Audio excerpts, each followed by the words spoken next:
sure everything's working.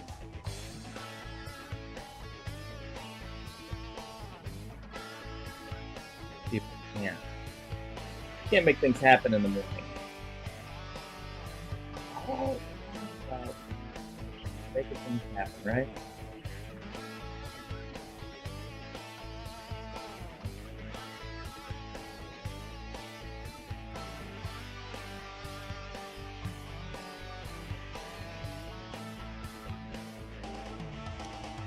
Last minute's always the minute that counts, right?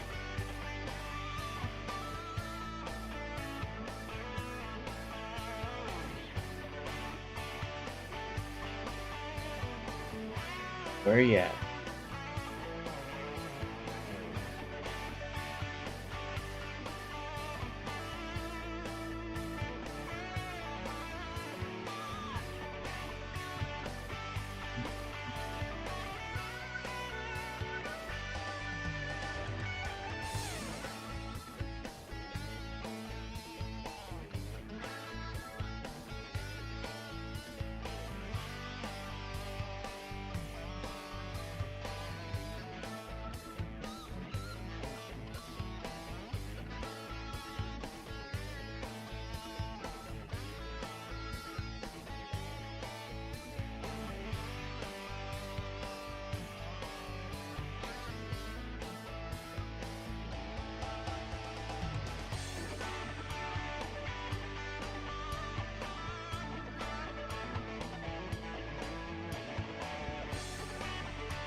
Let's turn this thing down and get going. Good morning. Welcome to your Monday morning cup of cyber. As always, I'm Jim with Cyber-Recon. Bunch of stuff on the docket today. All kinds of news going on. All kind of news. We talked about F5 before. Big IP. We talked about the attacks, and now the FBI is saying those attacks are coming. The attacks are almost underway. Actually, they're underway, and they're saying who did it. So we'll talk about that this morning.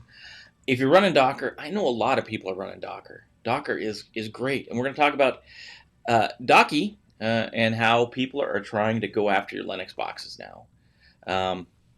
That's it's always that a step ahead. We make a step, they make a step. So we get ahead on securing things. The bad guy, the hacker, gets ahead on how to break those things, how to break them. And it's so much easier to break than it is to secure. It's just that's the way of the world, right? So that's going on. You're not going to be surprised that if you can't exploit a Mac OS, you can exploit Office and you can get to Mac. We'll talk about that. And we'll talk about the government has built a new cybersecurity career tool. And I'm kind of up in the air. We're going to take a look at it this morning because I want to get your opinion, what you guys think of this tool. Is this tool worth it? Is it any good? Is there anything going on with this thing? I don't know. We'll see. We'll see how it goes. I got so many screens to watch, so many to making sure your chats, your words, your views, your perception, your inputs coming through to the channel. I want to make sure that if you are here live in the morning, if you're checking things out live, you're able to get your point across. Yeah, Alex going for coffee this morning. And again, the chats are not coming through, and I don't know why. Good. I can't type this morning. All right. Why are the chats not coming through? Restream, I think, is the. I always think that's the culprit. I always think it's Restream because that seems to be where the break is. I don't even get the Restream to their chat bot. Their chat relay thing doesn't even show the streams, the chats. But I can see them over there. I can see what you guys are saying. I'll pass it along. JJ saying good morning all. Mike Bravo saying hey. I'll keep track of both that and I'll keep track of the Restream.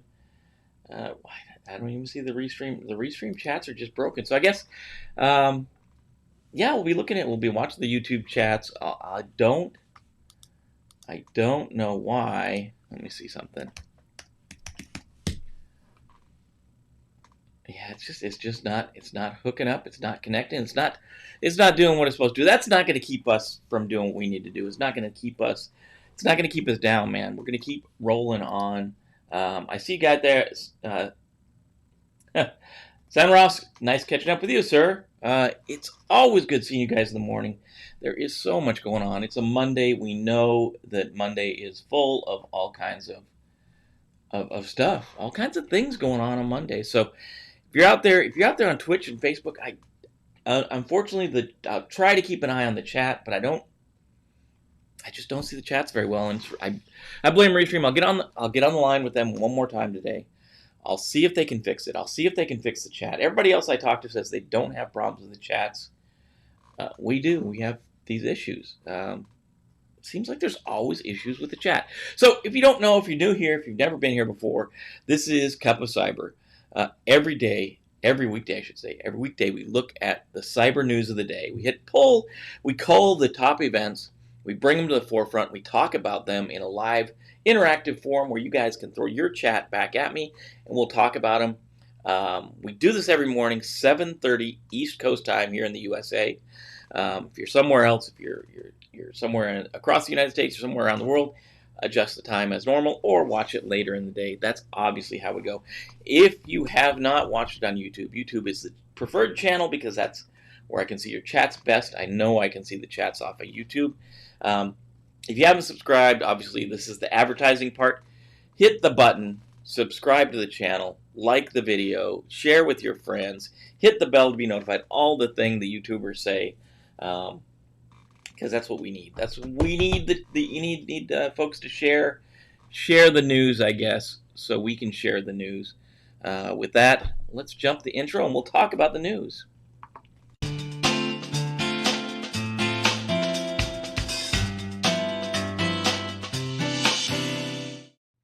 That's the intro. That's as much as you're getting of the intro.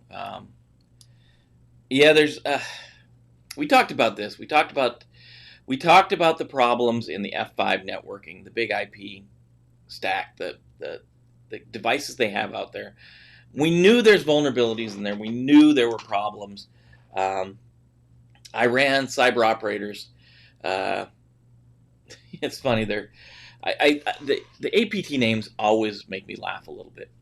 So this is there's a group associated with the Iranian government that's been detected attacking U.S. private and government sector devices, the big IP devices, and this is the tip of the spear, so to speak, for the Iranian cyber forces, the cyber attack groups. And we talk about the other ones. We talk about APT-33 every once in a while, Shamoon, but we always seem to be talking about APT-34, which is called Oil Rig, is their kind of normal name. But this one, the tip of the spear, and I don't think they have an APT yet. I didn't see one associated with them, but they're calling this group Fox Kitten or Parasite. Yeah, the names always are funny. So Fox Kitten or Parasite, these are the folks that are going after these F5 devices, these big IP devices, and it's funny that the way that we've seen cyber attacks progress over time is really how we see a normal transition into, at least in the APT world, into what we normally see in like traditional military operations. We see things like they're talking about this Fox Kitten or Parasite. They're the advanced folks. They're the folks that go in first. They're the beachhead folks. They're the Rangers. They're the SEALs. They're the paratroopers. They're the Force Recon guys, Recondo guys. They're the guys that go in first and establish the beachhead. They're the ones that exploit the systems, and then they bring in the other folks later. Now, the other folks, obviously, like a normal military operation, the other units can do attacks as well. But these folks are very organized where this group comes in first. It does the advanced attacks. It gets the backdoor set up. It gets the cyber landscape prepped for the rest of the folks to come in. So these guys will go in and they'll attack something like we're seeing here. They'll attack these F5, these big IP devices, and then they will leave the back doors for the other units to come in, for APT 33 or 34 to come in, Shamoon or Oil Rig to come in later, and continue the exploit to do the persistence on the network. So we see this going on, and the FBI notification sent out to the private sector. This is an article by ZDNet. And if you know, you can check the show notes below. I've always got information on the show in the show notes. So the FBI, this is from the article, FBI notification sent out to the U.S. private sector last week says the group still targets these vulnerabilities, but Fox-Kitten also upgraded its attack to include CVE 2020-5902, a vulnerability discovered early July that attacks or impacts Big IP, a very popular multi-purpose network device manufactured by F5 devices. So the article or the FBI report doesn't call out the group by its public name, but it references past attacks against Pulse Secure VPN and Citrix gateways, and also warns companies that once the attackers gain access to the networks, they're very likely to provide access to other Iranian groups or monetize networks that aren't useful for espionage or by deploying ransomware. So they're going to go in, they're going to snoop around, they're going to see what's there.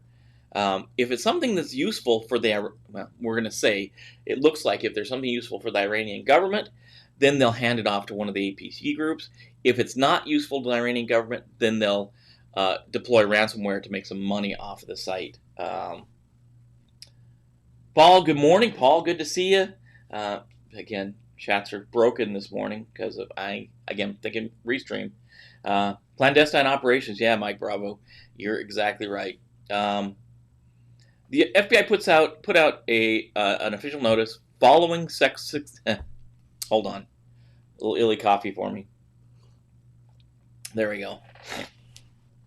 Following the successful compromise of the VPN server, the actors obtain legitimate credentials and establish persistence on the server through web shells. The actors conduct internal reconnaissance post-exploitation using tools such as Nmap and Angry IP scanners. The attackers deploy Mimikatz to capture credentials while on the network and Juicy Potato for privilege escalation. The actors create new users while on the network, and the FBI observed one account known to be created by the actors, and this is SQL admin with a $sign at the end. The actors use several applications for command and control, C2, while exploiting the victim networks, including Chisel, Ngrok, Plink, SSHnet. When tracking the suspected C2 activity, the FBI advises that C2 or command and control activity with Ngrok may be with an external infrastructure associated with Ngrok. It's the article concludes saying multiple hacker groups began exploiting this bug within 2 days after the details of the proof of concept exploit became public. And in recent weeks, an exploit for Big IP bug has been spotted as part of the Madari-based DDoS botnet. So, obviously, why they're doing them. First, we knew First, we knew Big IP was going to be a problem with this exploit, with proof of concept being out there to start with. Why are these guys doing it? Well, it's obvious why these guys are doing it. They're part of an APT group. They're part of according to the FBI, they're part of the Iranian cyber forces. So their job is to go in there and establish these footholds and do some reconnaissance, right? And we see that the reconnaissance is they're going to go in, they're going to look around, they're going to see what is useful on the website, what things can be used on that website, or that site, I should say. It's not a website. What is useful on that network, and determine what to do with the network. So do they stay there, establish the beachhead, bring in the other APTs, maybe oil rig to come in and do some work? Or is there nothing there for this attack group to do other than monetize the network? And that's through maybe installing ransomware, where they're going to get money for decrypting the files that they encrypt. Maybe it's using it for another exploit. Maybe they're going to use it for Bitcoin mining or cryptocurrency mining, or maybe they're going to use it to attack another network to leverage off and go somewhere else. So that's why they're doing it. Obviously, the defense for this thing is keep your stuff secure, right? Update, patch as you need it, as often as you can. Train your users. Have defense in depth and diversity of defense. That means we have to have those rings of defense to protect us, and have your defenses up, looking for attacks. So have your snort boxes, your IDSs, your IPSs, looking for traits of these attacks. But again, this is state-sponsored stuff. We're seeing state-sponsored stuff. This is according to the researchers, they're calling this the spear tip for the Iranian forces. So when we see this, when we see this fox kitten, that's kind of the best of the best that the Iranians have. So it's going to be hard to defend against it. So the best thing we can do is training and normal hygiene on our networks, antivirus, anti-malware, patches and updates in place, diversity of defense and defense in depth. That's what we need to do to protect against this stuff. So when we go out there and fight the good fight today, when we're going out and securing our networks, we're taking care of our friends, family, coworkers, and the organizations we service, that's what we want to do. We want to keep these things all secure. I didn't notice that there's no logo there. We can throw that thing up there a second. That's the FBI that's putting this info out for you guys. That's what's going on there. There's more to read. You can always check out more in the show notes, in the link to the article below. That's always a good place to go check it out. Just looking over here, checking the chat, making sure we're good. The Iranians might be trying to make up for Stuxnet. We know kind of the history behind that. It may be, definitely not getting the bang for the buck that Stuxnet got, I don't think. So this is from Cyber Social. We like Cyber Social. That's a good. They always put out nice, concise stories. I like that. A new hacker for hire threat attackers been unearthed by security researchers. So there's a new hacker for hire mercenary group dubbed the Decepticons group, and it's not really new because we talked about the Decepticons about a week or two ago. The group has been identified that appears to have been active for almost a decade. According to Kaspersky researchers, the primary of this group is law firms and fintech, or financial technology companies. The group's been stealing business and financial secrets from organizations located across Europe, as well as the Middle East, in countries like Israel, Jordan, Egypt. And the researchers disclosed the group has been leveraging spear phishing campaigns, we know that's social engineering, to actively target some European law firms in 2019. That's kind of their MO, their modus operandi. Good morning, David Gonzalez. Good morning. Wie geht's, as they say off in Deutschland. Really stretching my non-drinking German. My German's obviously much better when I'm drinking, because that's how you learn German, when you're drinking a big beer. The group has been described as a clever threat actor using social engineering techniques rather than some of the sophisticated malware. Really what they're saying is they're more social engineers than there are technology attacks, but they have been using zero-day exploits to set up persistence methods and to make their way inside of targeted networks, which is kind of a misnomer there. I guess they're doing both. They're doing the lead-in makes it sound like they're not using technical attacks. They're just using social engineering, but they're using zero-day. So maybe they got to get zero-day somewhere. But that's what they're deploying through their social engineering, their spear phishing campaign. Several of his attacks use spear phishing email, which delivers a malicious link file or LMK file on the targeted system, which eventually runs a PowerShell backdoor Trojan.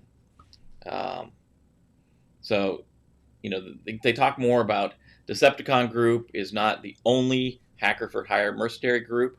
It's been around for with some contrasting similarities and differences between the similar group Dark Basin. The Dark Basin group was found working on hacker for hire bases, targeting journalists, elected politicians, senior government officials, multiple industries across 6 continents. Kind of finishing up the article, they say the Decepticons are primarily targeting Europe and the Middle East, but they're also, if you're a lawyer that's involved, or a law firm that's involved in mitigation, in financial services across countries, then they can come after you too. And this includes the US, the UK, Israel, France, Belgium, Norway, Switzerland, Iceland, Kenya, and Nigeria. They are a full service hacking firm.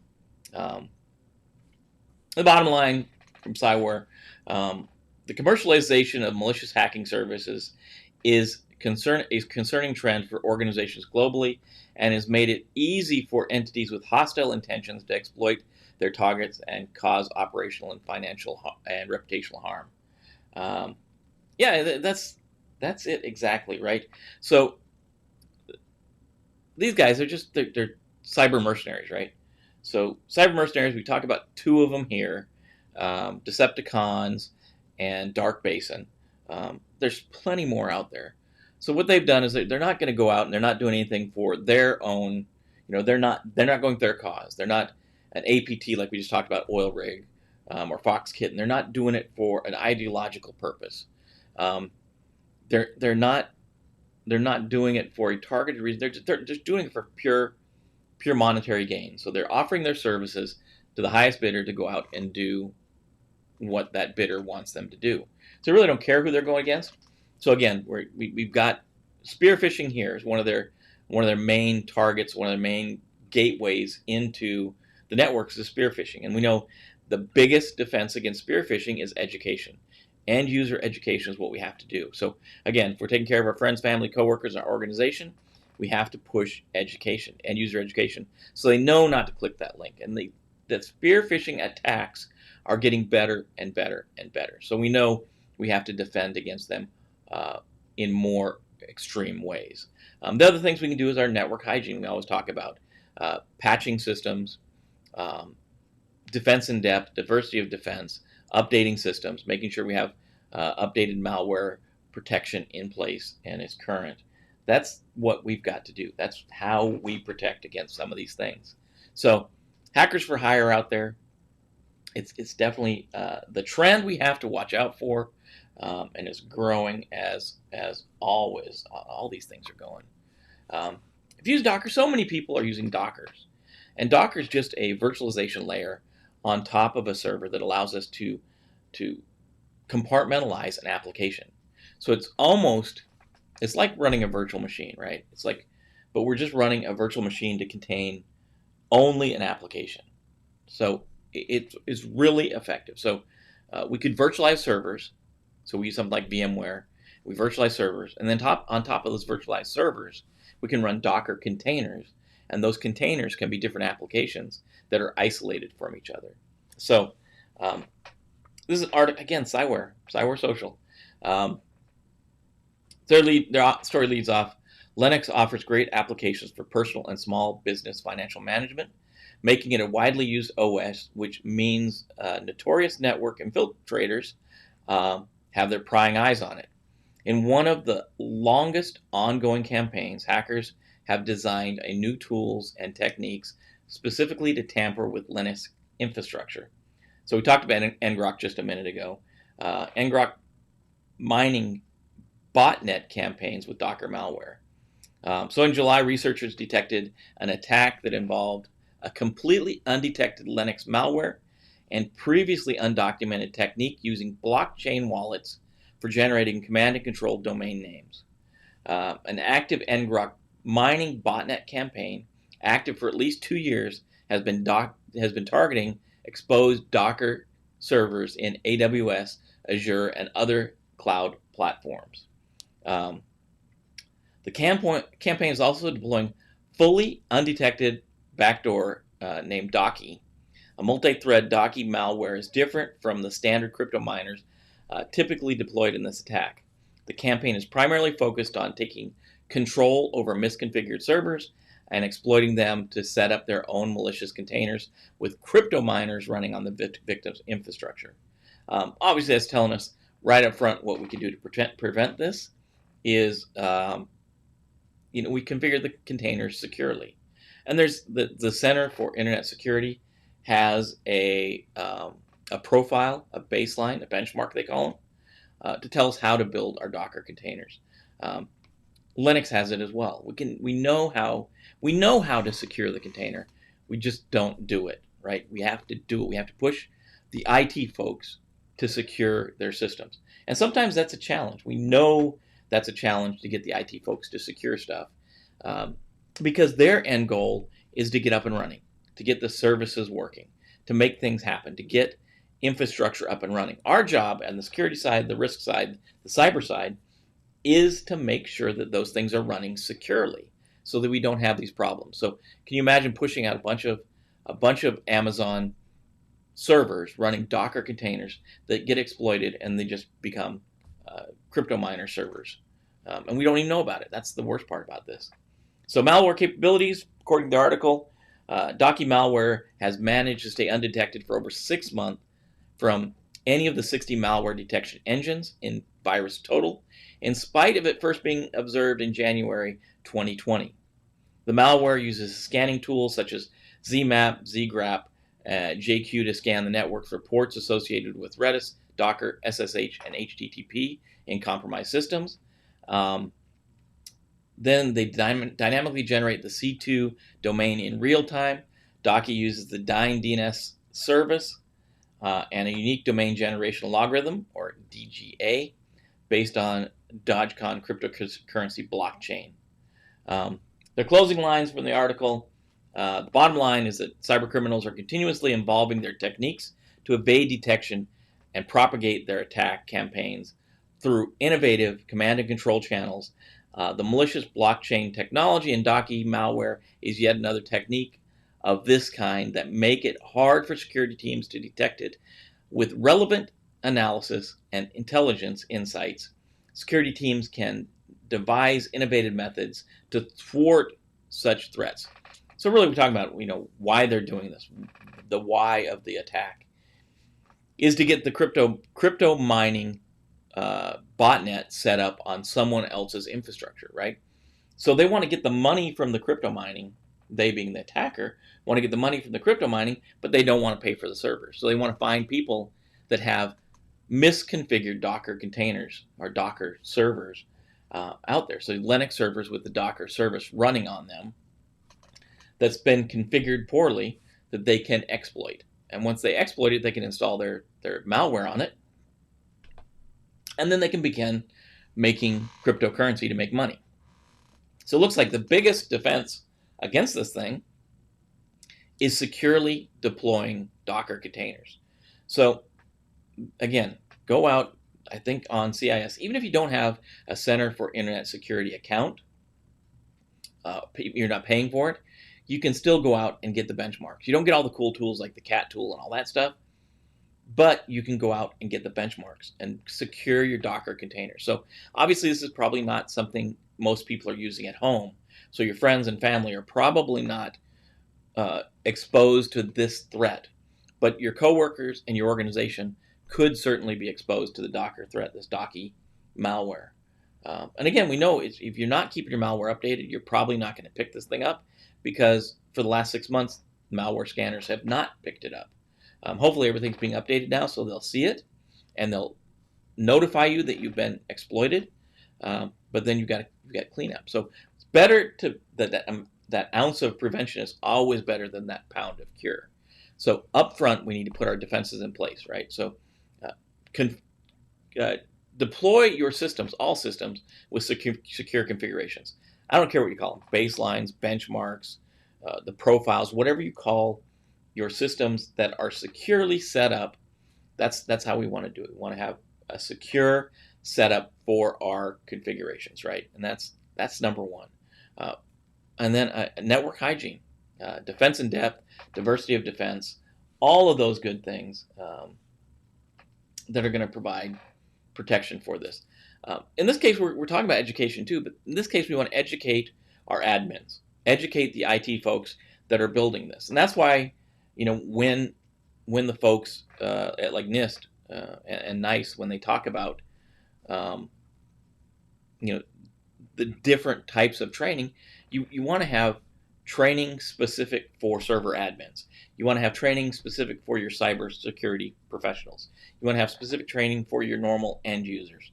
You want to have different types of training so that different folks can be educated. Same thing for your developers, the folks building code. Make sure they're trained. So that's how we can have, um, different types of protections, the technical protections, the administrative protections, and things like training that provide a level of operational organizational protections as things are being built. So we got to have that stuff. We got to have it. Got to have it, man. So that's Docker. Apple's in the news. This is from is this Black Hat? Yeah, this Black Hat speaker was talking about, and I'm gonna kind of cut to the chase of this one. Macros run in Microsoft Office. Normally, the macros are set up to exploit Microsoft Windows system, but we know they can be set up to attack other systems, right? So there is the ability to set up macros in Office that can attack the Mac OS. And he goes on, and who is this? The speaker here, Peter Colleen and Stan Heggett found ways to include syslink files and XML code that makes macros execute whether or not they're invoked or allowed. They'll still run within the sandbox. Ward showed that it's possible to create files through the macro, files that can be placed outside of the macro and can be built to execute on the system at boot time.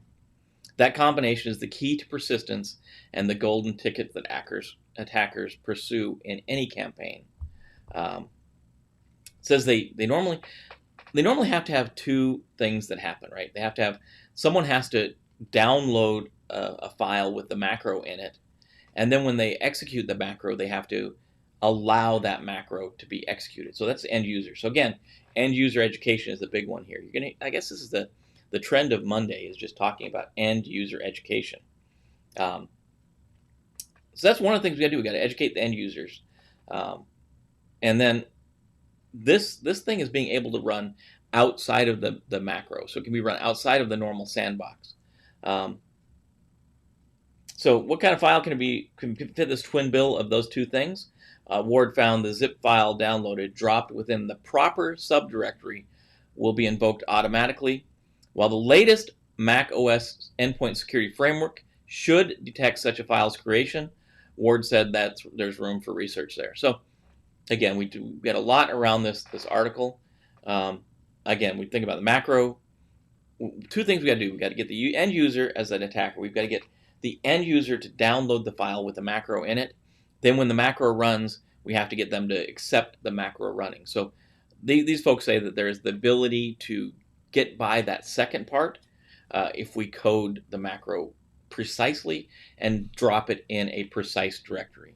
And to get a Mac, this to work on a Mac, we're going to have to make sure that it's not updated to the latest Mac OS, because that should detect this file being put in the wrong place. So that tells us a couple things right there.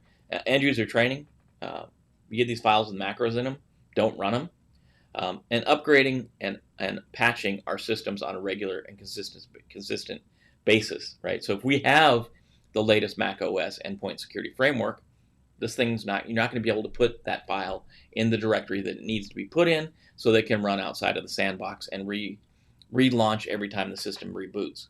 And that's the key to persistence in here. So we can thwart this thing, but the point of the article is we always have to be on defense.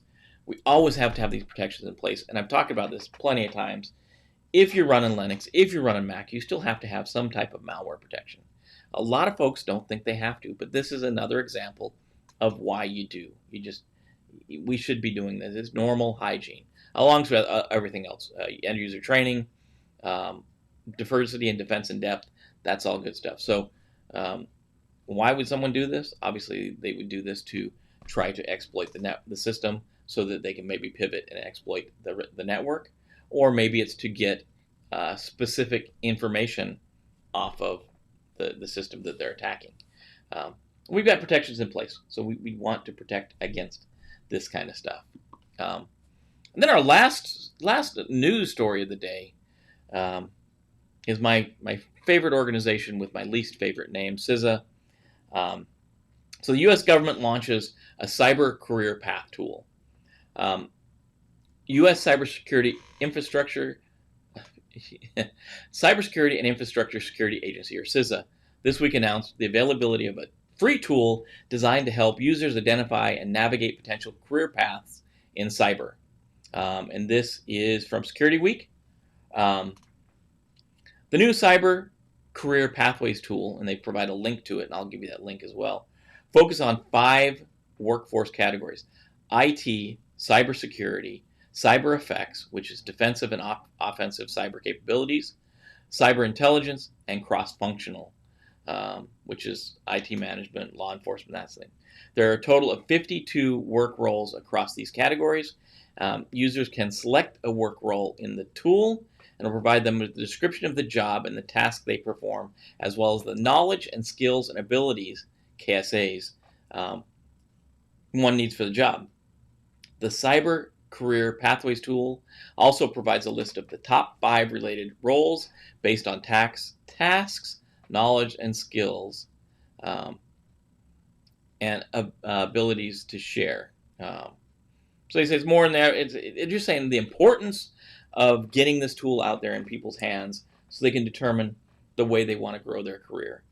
CISA says the tool, which is based on the National Initiative for Cybersecurity Education, or NICE, their cybersecurity workforce framework has been developed in collaboration with the Internal Federal Cyber Career Pathways Working Group.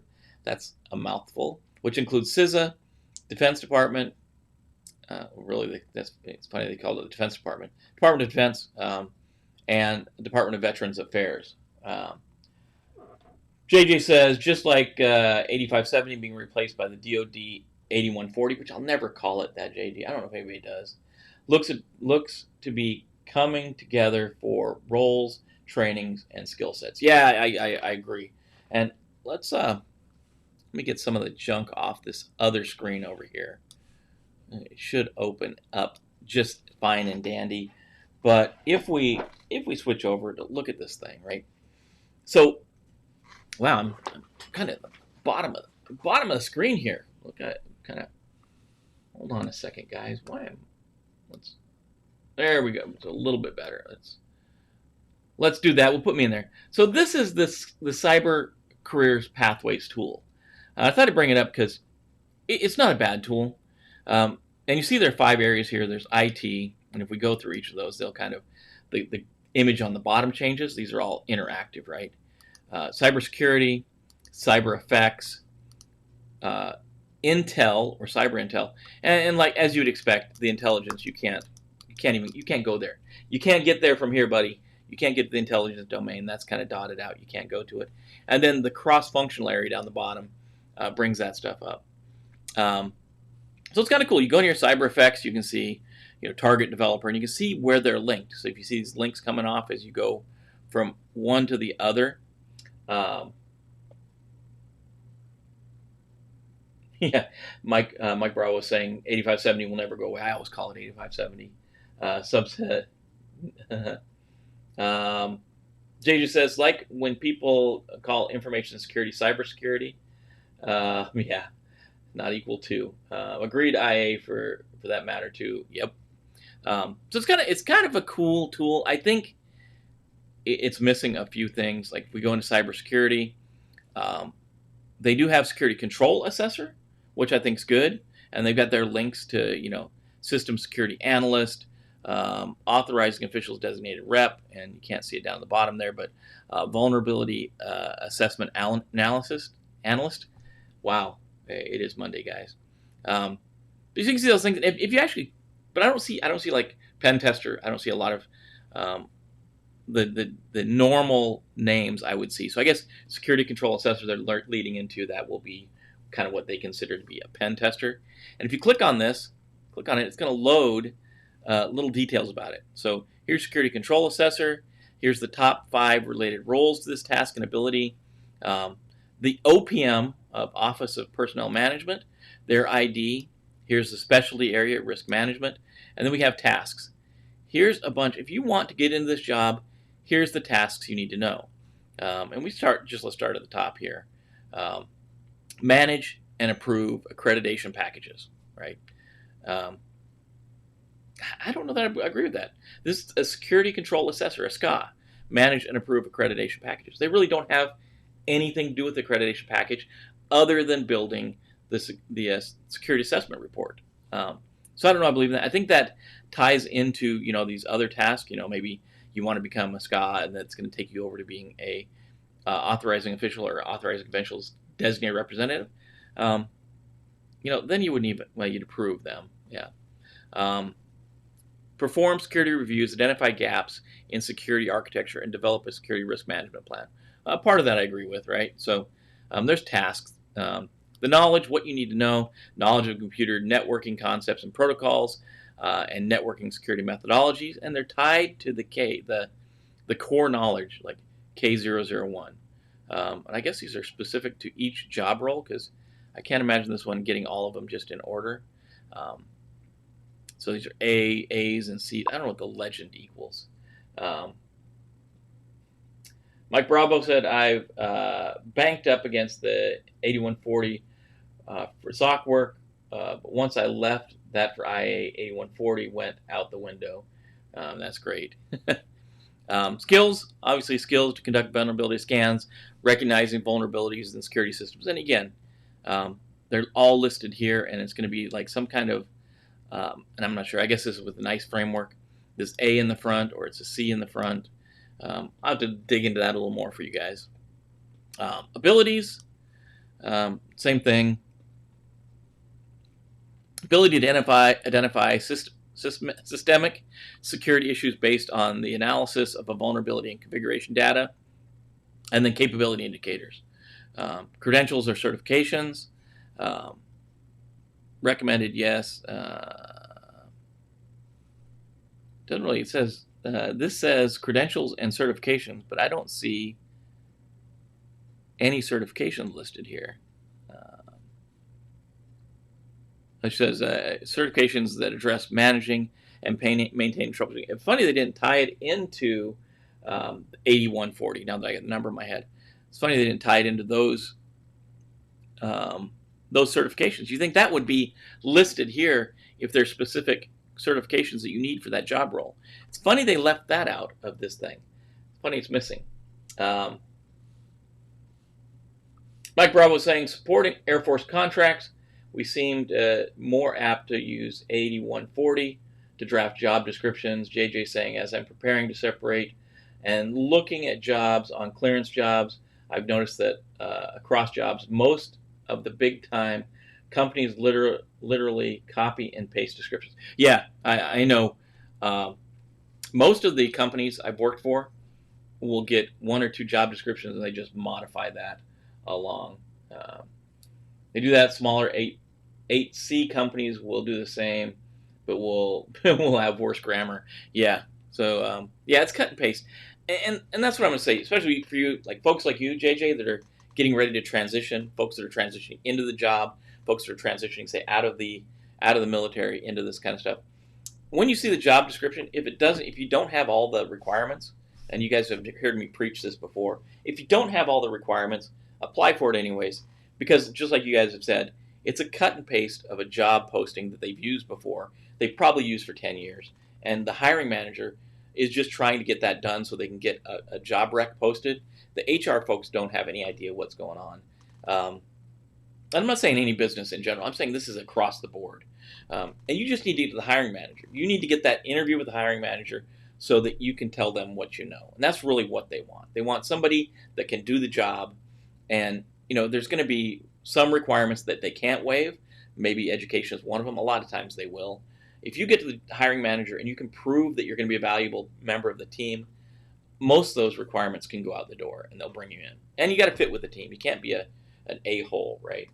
Generally. JJ says, I'll be going for ISM jobs no matter what they ask for. I agree. Excellent. Mike Bravo says, I hope to work with you someday. Yeah, obviously. Yeah, exactly. Don't care what they say.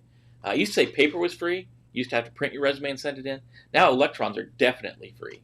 Send your resume everywhere. If you see that there's something on there that you want, apply for it. And Sarah, how can you be the only one getting through on chat? Facebook seems to be the only one getting through. Look at this. I can actually put one comment on the screen. Need to give those HR folks we need to get this to the HR folks so their job postings start to make more sense. I don't know. This doesn't. I'm on the fence about this thing because it doesn't. Some of the things, like it's got you doing stuff about, that tie into approving accreditation packages. I think it's a good concept. I think the concept is awesome. I'd like to see this taken to the next level. I'll be around the block, JJ says. Mike Bravo says, most govies will be willing to waiver for certs, but it depends on the customer. Yeah, and certs is one of those things that are kind of, in the government, it's hard to get by the cert requirement because of 8570 or I can't remember, the 8140 or whatever the heck. See, I've already forgot it. I've already forgot the new one. 8140. 8570 is what I remember. Yeah, it's one of those things. Sometimes the certs can be waived and give you time to get them. That can be maybe the 6 months to get your cert. Sometimes it can't, right? And the one thing I thought was weird about this site too is you'd think you can go back, but you can't go back. You've got to use this little up here, this clear selection to get you back here, and then you can go back and look at the other jobs. Cross-functional is kind of cool. It's got main IT jobs, cross-functional roles. Probably. Is it worth checking out? Yeah, I think it's worth checking out. Check it out. See what you guys think of the site. See, I'm sure that there can be obviously room for improvement on this thing. Yeah, and Mike, you're right. Most govies, if you've got the experience, you've got the skill set. Maybe you don't have the education, and maybe you don't even have the certification. A lot of times they'll say, get the cert within 6 months, and then the college, they can probably just waive that all together. So it's kind of a cool tool. The concept is good. I think it needs a little bit of work to be honed down, pured, made a little more effective. I like that it links to other jobs. So if you, maybe I want to get this, I want to be a security control assessor, but I can't get there right now. But I can see what jobs link to it, and maybe that can be my path to being a control assessor. And I know that the control assessor can become a penetration tester in the future. Or maybe I want to be a security engineer. I didn't see that on the list either. There's a bunch of jobs I didn't see on their list. But maybe this is just their minimum viable product. Maybe they just want to get something out there so people can start using it. I like the fact that it's got KSAs, there's knowledge, skills, and abilities there. So you can actually, if you see the job you want, you can start building your skill set to meet that job. I would say obviously temper this thing with a little bit of mentorship. Find a mentor. Find somebody that's going to help you get along. Obviously, the folks in this group, more than willing to help people. As we see people transition, as we see people come into the field from other fields, everybody that I've ever met in security just wants good people in the field. We don't want dirtbags. We don't want people coming in for the money. So why you come into the field is important too. If you come into the money, that's one thing. You come in for the money, as long as you're, say that up front, know you're going to have to work your butt off to stay up on top of things because cyber changes, security changes daily, risk changes daily. There's new stuff out every day, and we see that here. If you're coming in for the money, that's probably the wrong reason. You're going to wear yourself out over time. If you come in because you love this stuff, because you love technology, because you love defending things, because you love protecting environments, because you love doing your part for maybe the greater good, that's what the folks that need to be here. You're never going to know it all. That's for sure. So that's why we meet every morning. We talk about the cyber news. We talk about why people are doing the things they're doing. We talk about all of these things because it's important. Fills your head with knowledge. And speaking of filling your head with knowledge, right? There's the plug for Trivia Night. It's on Thursday again. I think we're probably going to have to switch it back to Wednesday. I think that's the going rate, moving back to Wednesday. But right now, it's this Thursday coming up, the 13th. Be live 7 p.m. Dust off your trivia skill set.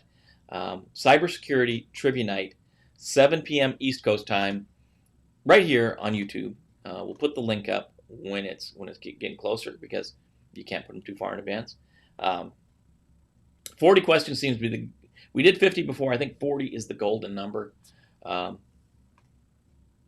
Yeah, we got some stuff. We got some stuff for you this week. We already go proofing this stuff. Want to see what you know. Trivia night, always a fun time. Grab your beverage of choice. Come on out. We play on Socrative, so you got to log into YouTube for the live feed, and then you log into Socrative, free application for answering the questions. There to be fill in the blanks this time. Up till now, it's just been multiple choice, multiple guess. This time, there's some fill in the blank. You're gonna have to fill the blanks in. Gonna love to see you there. So what do you got going on in the chat over here? Matt's saying I'm so late. Yeah, you're late, Matt. Where you been, man? It's true for any type of security. Yeah, that is. I agree. It's true for any type of security. You got to stay up on it, and that's what Matt's saying. That's true for any type. Don't sing it, bring it. Yeah. Let's Mike Bravo. Hopefully you're going to be there Thursday, Mike. I know we missed you the last couple nights. Thursday night, 7 p.m. Eastern time. 40 questions, multiple choice and fill in the blank this time. We'll take that normal break. It's a fun time. It's a fun time to get together. There's prizes, obviously, and they're actually going out now. So, Mike, your stuff's going out. Ralph, I didn't see you out there, but if you're watching later in the day, your stuff's going out too. But, Ralph, I got to get your address. So we got to figure out how to get your address. So that's what's going on today. That's what's going on in the cyber world. I don't know if I'm missing anything today. It is Monday, so hopefully you guys have a good day. Oh, I am missing one thing. The RMF videos are going to be coming out. We're going to be on the new schedule. I know I saw Alex out there, so the new schedule will be out today. Before the end of the day, the new schedule will be out. We are actually putting a schedule that we can stick to. The last one was a little too aggressive for us. And then the 2 evening shows are coming back this week. Get Into It and Cyber Insider. I want to throw Wheel of Beer back in there. And I want to do Wheel of Beer on Friday, and it'll probably just me and Jimmy picking a beer, talking about the beer, and talking about cyber events that happened that week. Tell me what you guys think about that. So obviously, it's one of those things that be kind of a shorter show, maybe 15 minutes to a half hour. Talk about cyber events of the week, the big high points, and I'll give a rating. We'll give our rating of that beer that we're checking out. So that's what's coming up this week. All kinds of stuff. Matt saying met somebody Friday, sent your way. Hopefully starts watching and chatting. I hope so. And I'm going to fix this chat problem. Security Plus. Yes, Paul, good point.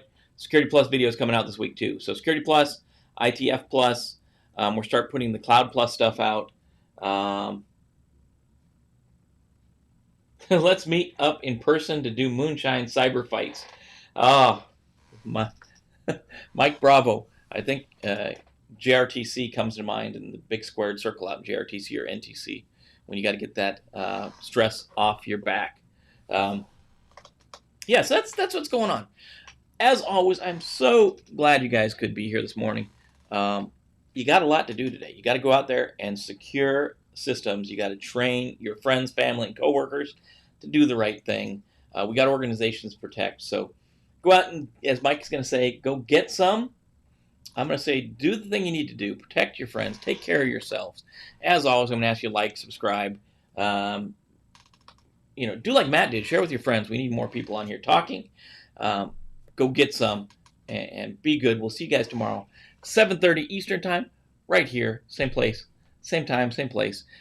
If you can, watch on YouTube, youtube.com/Cyber-Recon with no dash. No dash in the YouTube title. That gets you on the fastest one, and if we have to drop restream, we'll still be on YouTube. So, anyways, guys, be safe today, do the right thing, and we'll see you tomorrow.